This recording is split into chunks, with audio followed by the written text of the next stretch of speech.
Listen, Linda, you are doing it. I already know that you're doing it. The text comes, your stomach drops out, and immediately your first thought is, I'm going to paste this into the AI, whichever one it is, to ask what he's really doing underneath of the words. So I'm not going to tell you to stop. I'm going to tell you how to do it so that it gives you clarity instead of more spin on the situation. So I read communication patterns for a living. So instead of pretending that this tool doesn't exist, I'm going to show you how to point it to do the right job, the job you actually need it to do. So by the end of the video, you're going to have a way to do what actually works and helps you. So, first, ask it to name a tactic. Do not ask it to judge. Name a tactic. A good question would sound like, what manipulation tactics, if any, appear in this message? And then send it.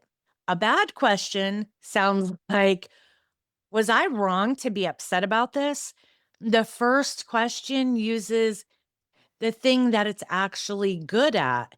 The second invites the AI to agree with you and to reinforce your self doubt.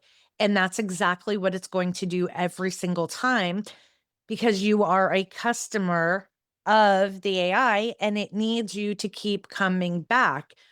If it disagrees with you all the time, you're not going to keep coming back.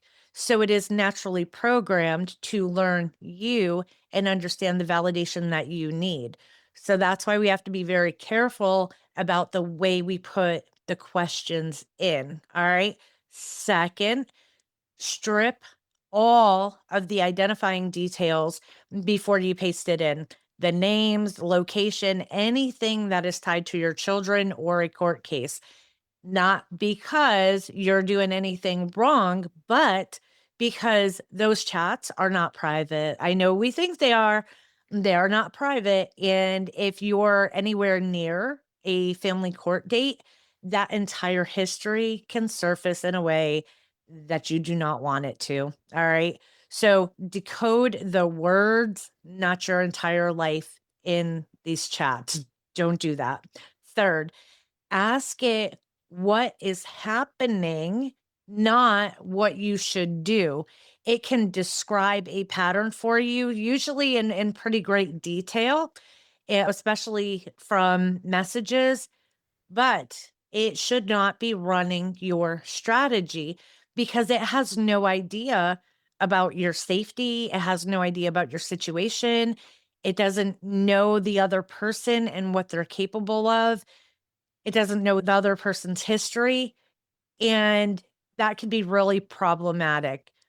But its job is to agree with you so that it can be trusted. And then it's going to give you decisions that have some pretty real stakes involved. And we've seen this already happen in multiple court cases and other things that I don't wanna get blocked for saying, but there's things out there where it hasn't been great. All right, so fourth, translate and then verify the information with another human being. So what you can ask it is this gaslighting? That's fine because knowing that's a fine starting point and it's a good question for the machine because it can identify those things. Now, asking, should I respond or how should I respond is a question that you should ask a person who knows your actual life and your actual situation. Use the tool to understand the message. Use a human, another person, to decide what to do about it. And we all know that it will very happily write you the perfect response. And you are going to want to copy paste. It gets you kind of thinking like, oh, this is so clever. So then we start to think, oh, he's finally going to understand. This is finally going to make him see. I'm going to point it out exactly. I never even thought to say it this way, or I never even, whatever. This is perfect. Do not send it. Don't do it. Just as much as you want to, don't do it. Because engaging, first of all, is usually the thing that they want. So when you engage, gotcha. The second thing is you want to actually think about it. Just don't copy and paste it. At this point, as I listen to people, I hear them speaking to me now like what AI generates because they're reading so much stuff about themselves and other people that speech patterns are starting to reflect that. And from my position, that it's a little bit scary. All right. So let the tool name the bait for you. That is what it's good at doing. What it cannot do is feel the hook when it's stuck inside of you because of a response or because of a situation. It has no idea the emotional depth or situation that you are involved in.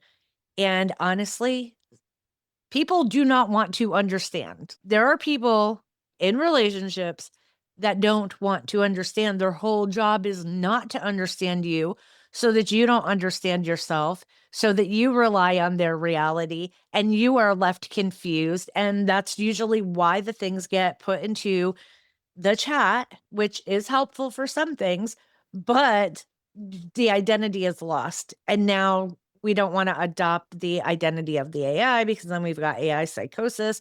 And now I'm going on a rabbit hole, and that's a different video. So let's get back to this one, which is AI can be a decent translator. It really can.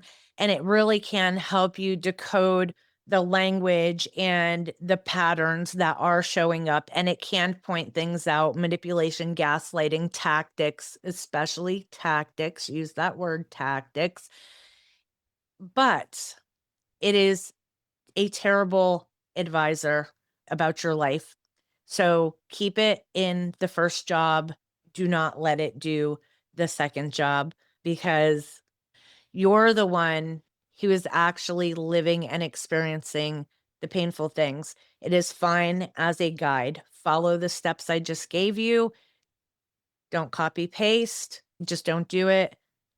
And if you don't have somebody to talk to about this with, journal about it, reflect, just don't do the copy paste because you're going to open yourself up to a lot of other things. All right, so that's what I got. I hope you have a great day and let me know in the comments if there's any other AI questions that you have that pertain to abuse, text messages, decoding, the court process, any of those things. All right, don't forget to like and subscribe. Bye.